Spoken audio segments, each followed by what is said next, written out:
असा पहाड करून जो बाप उद्धव साहेब झुंजत आहे ते खचून गेले नाही, मात्र डोक्यात आग आहे, मात्र डोक्यात आग आहे. पक्षप्रमुख उद्धव साहेब तुम आगे बढ़ो.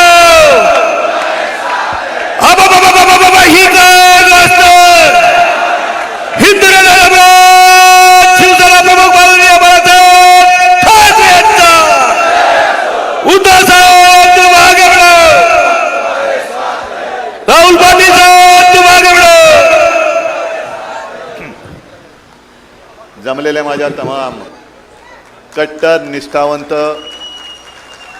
जीवाला जीव देणाऱ्या शिवसैनिक बांधवांनो, भगिनींनो आणि मातांनो, आवाज आला? आवाज येतोय का? आवाज जरा चॅनलवाल्यांना कृपा करून कॅमेरा ऑन ठेवून खाली बसला.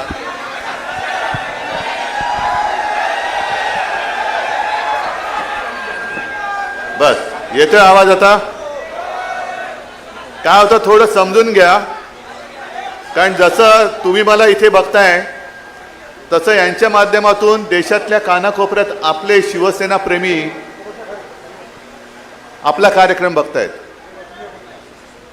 आता येण्यापूर्वी इथल्या पत्रकारांबरोबर भेटलो आणि त्यांनी मला विचारलं की कालपासून तुम्ही सभा घेताय, कसा प्रतिसाद आहे? म्हटलं मुळामध्ये ह्या सभा नाहीच आहेत, ह्या माझ्या शिवसैनिकांच्या कौटुंबिक भेटी आहेत, त्या सभेसारख्या होत आहेत. आणि इथे सगळे बघा कसं गच्च भरलंय, बाजूचा हॉल गच्च भरलाय, बाहेर रस्त्यावरती गर्दी आहे. इथे कुठेही काही नेण्या आणण्याची सोय, येता जाताना पर डे कोणाला पैसे दिलेत काय? हे सगळे शिवसेना प्रमुखांनी मला दिलेले जीवाभावाचे माझे सोबती आहेत. इथे खुर्च्यांशिवाय मला नाही वाटत कोणती गोष्ट भाड्याने आणली असेल. पण या खुर्च्या सुद्धा, ज्या खुर्च्यांवर सगळे बसलेत ती सुद्धा आपली हक्काची माणसं आहेत. कोणाला कसा मात चढला असेल तो एका शब्दात कसा उतरवायचा आहे ते संजय राऊत यांनी दाखवलं. किती मारशील माजून एक शब्द पुरेसा आहे, तुझं सगळं कोलमडून पडतं. आज बऱ्याच दिवसानंतर परभणीत आलोय. पहिल्या प्रथम मी परभणीकरांना धन्यवाद देतोय की तुम्ही आपल्या हक्काचा शिवसेनेचा महापौर निवडून दिलात, त्याच्याबद्दल खास धन्यवाद देतोय. जनतेची सेवा करणारा एक कार्यकर्ता तुम्ही निवडून दिलात. आता त्याच्याही वरनं माझ्यावरती टीका झाली. याने म्हणे बाळासाहेबांचे विचार सोडले. का सोडले?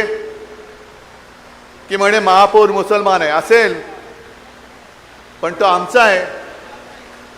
त्याला शिवसेनेची उमेदवारी घेऊन शिवसैनिक म्हणून तो लढलेला आहे. बरं, ज्यांनी माझ्यावर टीका केली की यांनी म्हणे मुस्लिम महापौर दिला, बाळासाहेबांचे विचार सोडले, मग त्या गदड्यांना विचारायचं, तुम्ही कालच्या विधान परिषदेमध्ये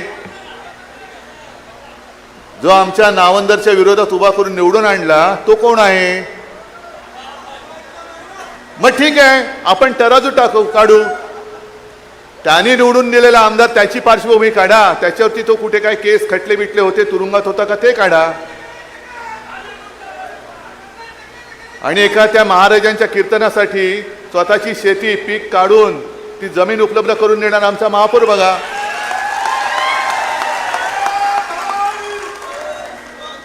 पण किती दिवस चालणार? म्हणजे आपण जरा कुठे काय केलं की बाळासाहेबांचे विचार सोडले, पण तुम्ही शिवसैनिकांशी आणि शिवसेनेशी गद्दारी केली. हा बाळासाहेबांच्या विचारांचा तुम्ही घात केलेला. मला तोही क्षण आठवतोय. मी विधानसभेला सुद्धा प्रचाराला आलो होतो आणि लोकसभेला सुद्धा आलो होतो. लोकसभेला तो स्टेडियम पूर्ण भरला होता. ते राहुल ती सभा एक आपल्याला परत घ्यायची, त्याच स्टेडियम मध्ये घ्यायचे.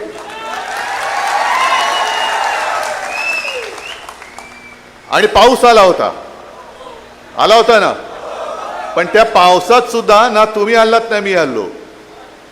आणि मला काय अभिमान वाटत होता की दोन्ही जणांना, एका बाजूला राहुल होता, दुसऱ्या बाजूला कोण? जरा गोंधळलं मी, कारण काय नवीन नवीन तुम्ही नावं ठेवता. काय आताच तो होता. आता मला काय माहित की वाघाचं कातडं पांघरलेला हा काय, जरा मला शब्द पाठ करायला त्रास होतो. वाघाचं कातडं पांघरलेला कोण होता? तर मी काय करू, मी केले दोघांच्या हातवर. त्यातला एक हात राहुलनी जो पकडला होता तो वरच्या वर चांगला, अजूनही अभिमानाने. आणि दुसरा पळाला, विकास करण्यासाठी पळाले. मला पत्रकारांनी तेही विचारलं, विकास निधी म्हटलं कोणाचा? मतदारसंघासाठी, मतदारांसाठी की स्वतःचा खाजगी विकास निधी? कारण तो एक व्हिडिओ तो सुद्धा फिरतोय, विमानात बसलेत महाशय आणि बदाम वगैरे खात आहेत. म्हणजे शेतकरी बिचारा असाच उपाशी आहे. पण हे विकास करणारे लगेच प्रायव्हेट विमानामध्ये, कोणी दिला पैसा? प्रायव्हेट विमानातून चालले ते सगळे गाढवं. आपल्या इथला गाढव, बाजूचा आहे विदर्भातला एखादा, सगळे. आणि एवढ्या बेशरमपणाने तो व्हिडिओ टाकले की त्याच्यामध्ये तो एक दलाल पण दिसतोय, ज्यांनी खरेदी विक्री करतात ना, दलाल जे नाक्यावरती उभे राहतात, तसं तो दलाल पण दिसतोय त्याच्यामध्ये. पण हे बेधडक, म्हणजे कोणाची जनाची नाही, मनाची नाही, कोणाची पर्वा नाही, लाज लज्जा शरम सगळं गुंडाळून ठेवलंय आणि खाजगी विमानातून दिले. कुठून आणला हा पैसा? म्हणजे माझ्यावरती जे टीका करतात की आत्मपरीक्षण केलं पाहिजे उद्धव ठाकरेंनी, पक्ष का फुटतोय? खरंच आत्मपरीक्षण केलं पाहिजे, पण एकट्या उद्धव ठाकरेंनी नाही, आत्मपरीक्षण सगळ्यांनी केलं पाहिजे. ममता बॅनर्जीपासून सगळ्यांनी केलं पाहिजे. आणि त्याही पेक्षा टीकाकारांनी केलं पाहिजे की आमच्या पक्षफुटीची केस 4-4 वर्ष सुप्रीम कोर्टामध्ये अजून प्रलंबित आहे, का आत्मपरीक्षण केलं जात नाही, का ती केस प्रलंबित आहे? आता सुद्धा हे 6 गद्दार झाले, अरविंद सावंत, संजय राऊत आणि अनिल देसाईंनी जाऊन, आणि एक आपले राजाभाऊ वाजे, अभिमान आहे मला त्यांचा, लोकसभा अध्यक्षांनी जाऊन पत्र दिलं होतं की जर तुमच्याकडे कोणी असं आलं तर कोणताही निर्णय घेण्याच्या अगोदर आमचंही म्हणणं ऐकून घ्या. आणि त्याच्याप्रमाणे त्यांनी गेले 24 तारखेला, म्हणजे अरविंद सावंत हे आपल्या लोकसभेच्या संसदीय कामकाज समितीच्या दौऱ्यानिमित्त अध्यक्षांच्याच सहीने जे पत्र येतं त्या पत्रानुसार कारगिलच्या दौऱ्यावरती होते. कारगिलचा म्हणजे देशासाठी हा महत्त्वाचा विषय. कारगिलच्या दौऱ्यावर तुम्हीच पाठवलं होतं, येणार होते 25 तारखेला, पण लोकसभा अध्यक्षांचं फरमान आलं तुम्ही 24 तारखेला या. मी अरविंदना म्हटलं की तुम्ही त्यांना सांगा की आपल्याच आदेशानुसार मी कारगिल येथे आलोय, तो दौरा देशासाठी महत्त्वाचा आहे, अर्धवट सोडून येऊ का? त्याने म्हटलं या. कारगिल गेलं खड्ड्यात, कारगिलचा दौरा बिवरा काय नाही, तुमचा पक्षाची घाई झाली माझ्या मालकांना, त्याच्यासाठी तुम्ही पहिले या. आणि मग त्यांना आपली बाजू सांगितली, मांडली. जी बाजू मी शिवसेना वर्धापन दिनाच्या निमित्ताने ती आपट म्हणाले ती मी क्लिप ऐकवली होती, तुम्ही ऐकली असाल ती क्लिप. त्याच्यात स्पष्ट आहे शेड्यूल 10 ना, त्याच्यामध्ये असं म्हटलेलं आहे की 2/3 लोकांनी, म्हणजे हा माझा पक्ष आहे, हा पक्ष इथून निवडून देतो, तेव्हा ते जाऊन तिकडे बसतात. तिकडे जाऊन बसणारे म्हणजे पक्ष नाहीत, ते आमचे प्रतिनिधी आहेत, लोकप्रतिनिधी आहेत. लोकप्रतिनिधी म्हणजे पक्ष नव्हे, जनता मतदार म्हणजे पक्ष आहे. आणि 2/3 जे सभासद असतात तिकडे लोकप्रतिनिधी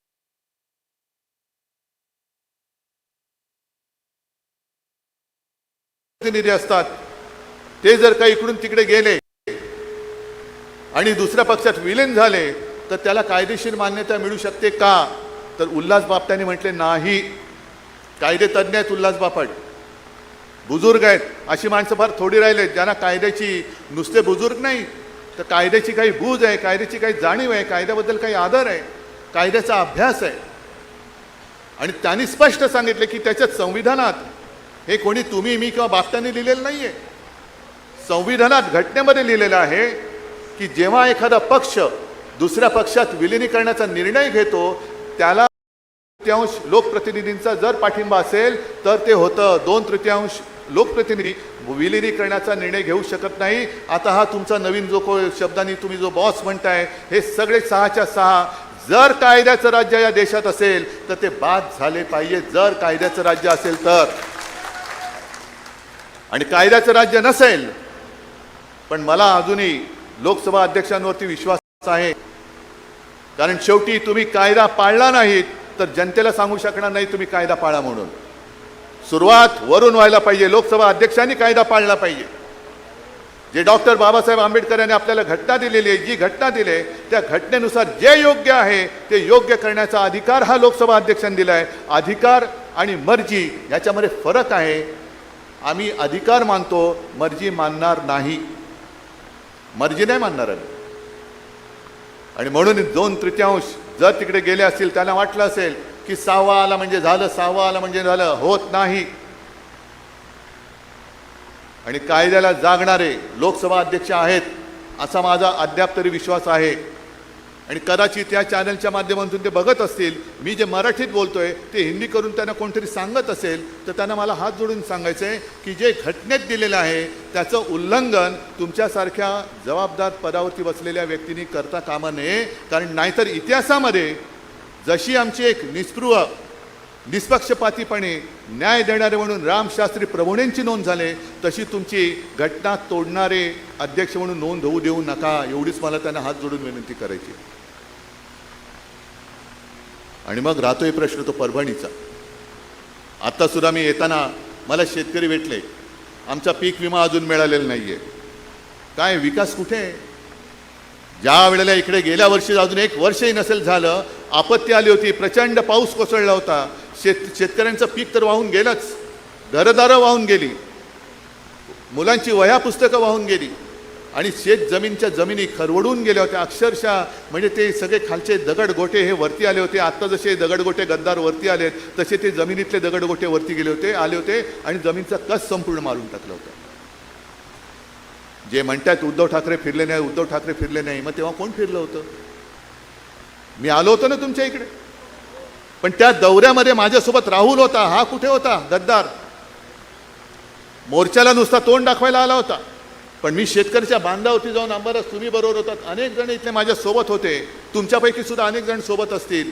आपण शेतकऱ्याला जाऊन भेटलो होतो, बांधावर जाऊन भेटलो होतो, त्यांच्याबरोबर बोललो होतो. आणि मग तिथून आपण मागणी केली होती की शेतकऱ्याला संपूर्ण कर्ज मुक्त करा. त्या कुठल्याही दौऱ्यामध्ये हा गद्दार नव्हता. उद्धव ठाकरेंनी आमच्याकडे लक्ष द्यायला पाहिजे होतं. मला पत्रकारांनी विचारलं, म्हटलं बरोबर आहे. जर लक्ष दिलं असतं तर तुमच्या भानगडी आम्हाला कधीच कळल्या असत्या. लक्ष नाही दिले, माझी चूक झाली. लक्ष द्यायला पाहिजेच होतं, पण यापुढे तुम्ही लक्ष द्यायचंय. हा जो तुम्ही माझ्याकडे चाबूक दिलेला आहे, आसूड, महात्मा ज्योतिराव फुलेने जो म्हटलंय शेतकऱ्याचा आसूड, तसा हा आसूड आहे. आणि हा चाबूक तुम्ही मला दिलात, पण मी तुमच्याकडे परत दिलाय. कारण हे चालवण्याचं काम तुम्ही करायचंय. हे चालवण्याचं काम तुम्ही करायचंय. म्हणजे तुम्ही आत्तापर्यंत ज्याला प्रेम दिलं त्या प्रेमामुळे माजले. आणि काही जणांची लायकी नसते. प्रेम ज्यांना परवडत नाही ना ते गद्दारी करतात. आणि जर का विकास निधीसाठी पक्षांतर केलं असेल तर मी काल सुद्धा म्हटलं, झालं आज यावर्षी RSSला 100 वर्ष झाली. 100 वर्ष. भारतीय जनता पक्षाला सुद्धा आणीबाणीनंतर जन्माला आलेला पक्ष आहे. त्याच्या आधी जनसंघ होता. आज आमचे 3 खासदार आणि राज्यसभेत 1 खासदार आहे. हे आपले 3-4 जण पुरेसे आहेत. पण 3 खासदार राहिले, शिवसेना संपली. त्या सगळ्या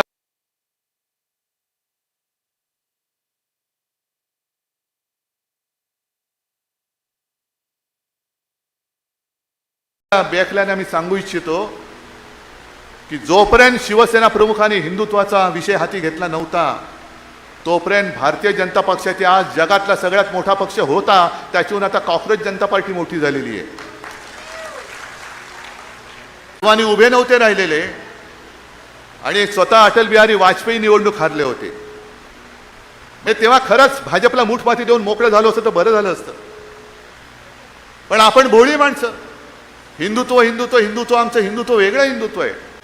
पण जो या देशाला आपला मानतो तो मुसलमान असला तरी आमचा आहे. आणि मी नेहमी जे सांगतो की आमचं हिंदुत्व कसं आहे, आम्ही जय शिवराय पहिलं बोलतो, कारण छत्रपती शिवाजी महाराज हा आमचा देव आहे, आई तुळजाभवानी आहे, हर हर महादेव म्हणतो, जय श्रीराम पण म्हणतो. पण आमचं हिंदुत्व हे हृदयात राम, हाताला काम आणि शेतकऱ्याला शेतमालाला दाम हे देणारं आमचं हिंदुत्व आहे. पण यांचे 2 खासदार राहिले होते.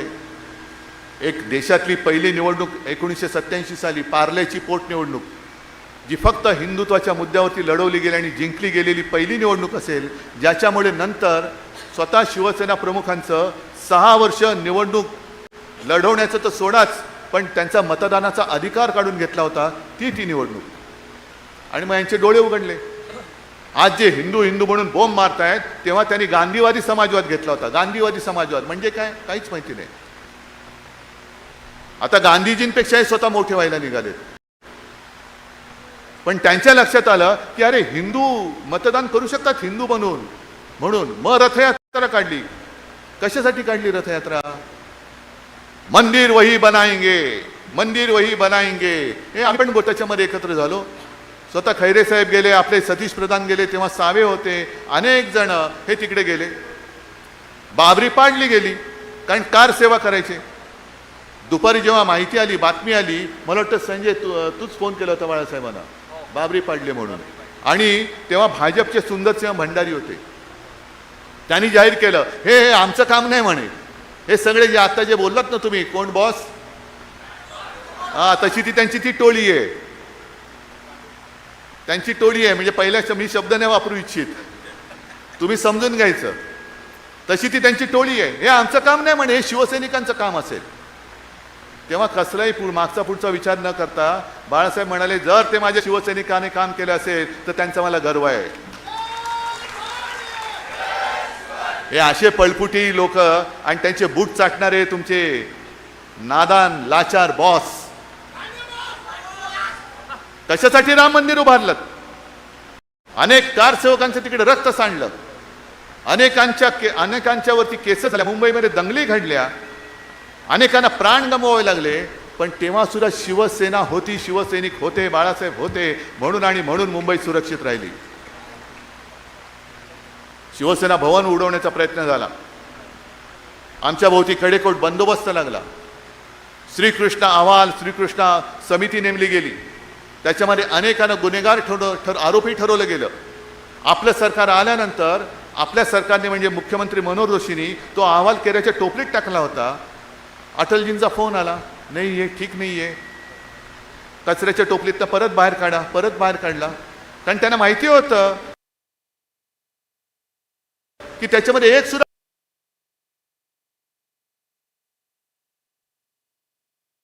भाजपचा कार्यकर्ता नव्हता. सगळे जे होते, ज्यांनी हिंदूंचं रक्षण केलं ते सगळे शिवसैनिक होते. सगळ्या केसेस होत्या ते शिवसैनिकांवरती होत्या. भाजपचा एक सुद्धा कार्यकर्ता त्याच्यात नव्हता.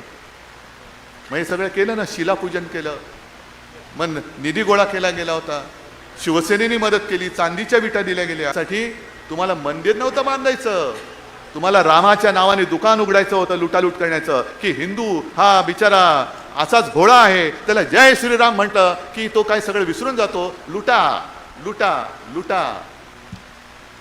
ही गद्दारी फक्त आपल्याशी गद्दारी झालेली नाहीये, ही गद्दारी हिंदुत्वाशी झालेली आहे. देशातल्या नव्हे तर जगातल्या तमाम हिंदूंची केलेली गद्दारी आहे. आणि जशी आता कॉक्रोच जनता पार्टी निर्माण झाले, तशी नवीन बीजेपी जन्माला आले का?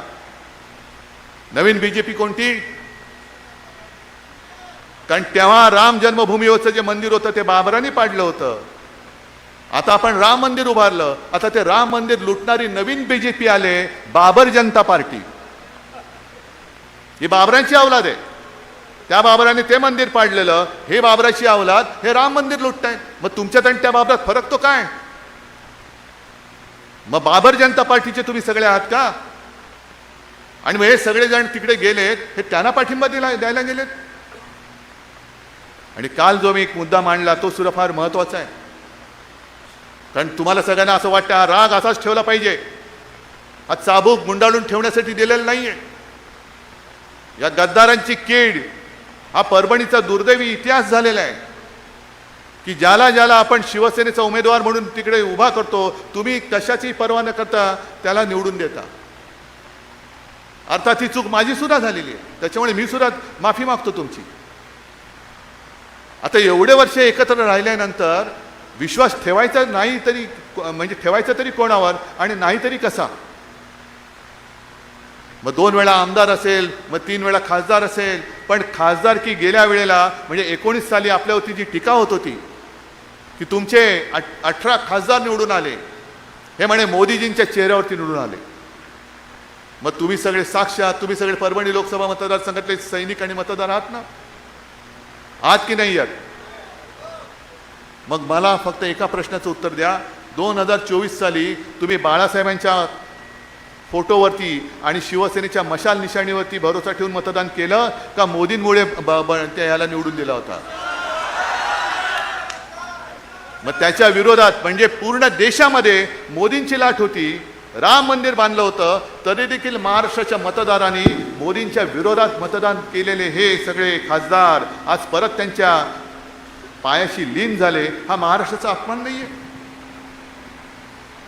हा महाराष्ट्र धर्म मारण्याचा प्रकार करताय. म्हणून काल मी जे बोललो की हा वरवरचा प्रकार समजू नका, याच्या मागे खूप मोठं राजकारण आहे.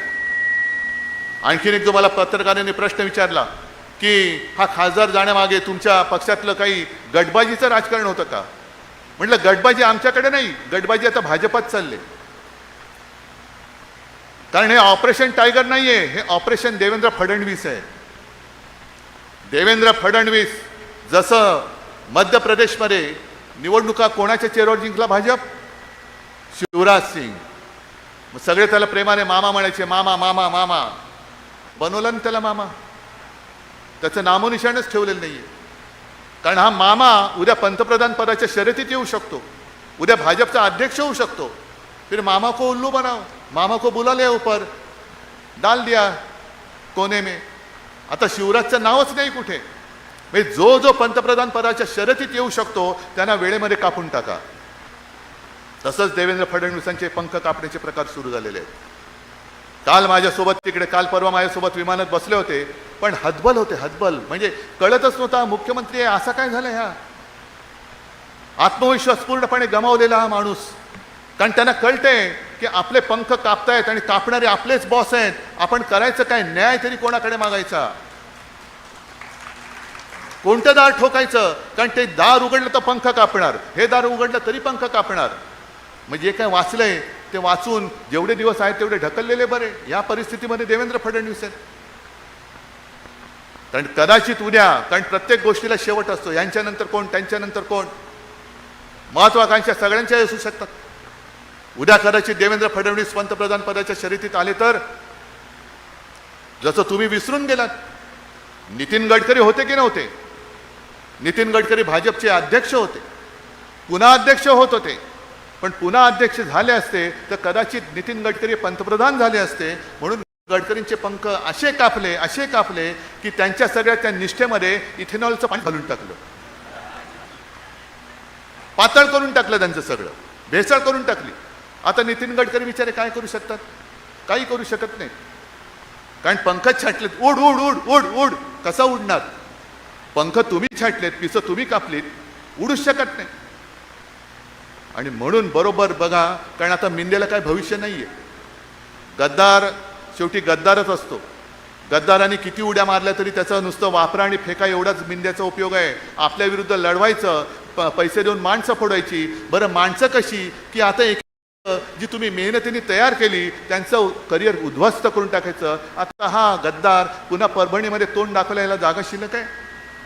म्हणजे एक माणूस संपला, बाजूचा संपला, त्याच्या बाजूचा संपला, सगळे आपली माणसं संपवून टाकायची, कोणी प्रतिस्पर्धी ठेवायचा नाही. तसाच उद्या या मिंदेचा कार्यक्रम होणार आहे. जोपर्यंत त्याचा उपयोग आहे तोपर्यंत मिंदेला डोक्यावरती घेऊन फिरतील आणि उपयोग झाला तर विसर्जन करून मोकळे. कारण हे जर असं नसतं तर हे 6 गद्दार सरळ भाजपात घेतले असते, घेतले असते ना. पण भाजपात नाही घेतले. इथे घेतले ते मिंदेकडे घेतले, तृणमूलचे घेतले ते त्यांच्या भलत्याच कुठल्या तरी पक्षात घेतले. का?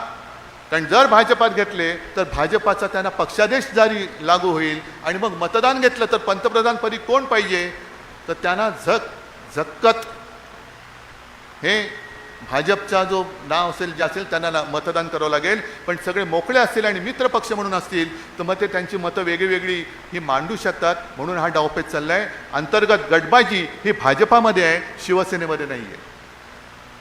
आणि आता तर साफ झाले, आता कुठे दुसरा गट नव्हताच, एकटाच होता, तो गेला. आणि तुम्ही सगळे कट्टर शिवसैनिक हे माझ्यासोबत राहिलेले आहात. जगात जर्मनी असेल आहे, पण देशात परभणी काय आहे, काय असतं हे दाखवण्याची संधी पुन्हा तुम्हाला मिळालेली आहे. जो गद्दार होईल तो आम्ही गाडून टाकतो, जो गद्दार होईल तो आम्ही गाडून टाकतो. हा परभणीचा इतिहास हा परत नव्याने लिहिण्याची संधी तुम्हाला मिळालेली आहे. आणि आजपर्यंत आपला एक इथला आमदार यायचा, एक खासदार यायचा, बाकी एखाद दुसरा आला तर आला. कारण नेहमी मला असं सांगितलं जायचं की साहेब तो खासदार म्हणे खाली सेटलमेंट करतो की खाली तू वरती मी, त्याच्यामुळे खाली एक आपला परभणीचा हक्काचा सोडला तर बाकी सगळीकडे कोणी येतच नाही. आता मला परभणीतले सगळेचे सगळे आमदार निवडून पाहिजेत.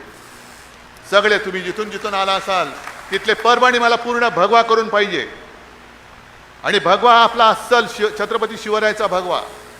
या भगव्यावरती आपली निशाणी सुद्धा टाकू नका. निशाणीचे झेंडे हे वेगळे लावा, मशालीचे झेंडे वेगळे लावा, पण आपला भगवा जो आहे त्या भगव्यावरती एकही चित्र टाकू नका, एकही चित्र टाकू नका. कारण हा सुद्धा त्यांचा एक डाव आहे की भगव्यामध्ये गोंधळ उडवून द्यायचा. तुझा भगवा वेगळा, ह्याचा भगवा वेगळा. नाही, भगवा हा एकच, हिंदुत्वाचा भगवा, शिवरायाचा भगवा, शिवसेनेचा भगवा हा फक्त आणि फक्त भगवा आहे. त्याच्यावरती दुसरं कोणतेही चित्र असता कामा नये, हे ठेवायचंच नाही. मशाल निशाणी जशी धनुष्यबाण होती, आज मशाल आहे. आणि भगवा हा भगवा स्वतःच एक मशालीसारखा आहे. जर लांबून पाहिला उन्हामध्ये फडकणारा भगवा तो ती तळपणाऱ्या मशालीसारखा दिसतो. तो मशाल, तो भगवा, तेवढी ओळखच खाली आपली पुरेशी आहे. आणि या मशाली आता फक्त झेंड्यापुरत्या किंवा निशाणीपुरत्या असता कामा नयेत. या गद्दारी विरुद्ध पेटलेल्या मशाली मला तुमच्या हृदयामध्ये धगधगत्या दिसल्या पाहिजेत. आणि या निष्ठेच्या मशालीनी ही गद्दारी जाळून खाक करण्याची ताकद ही तुमच्यामध्ये आहे आणि ती तुम्ही बजावल्याशिवाय राहणार नाही, हा विश्वास बाळगतो आणि आपली रजा घेतो. जय हिंद, जय महाराष्ट्र.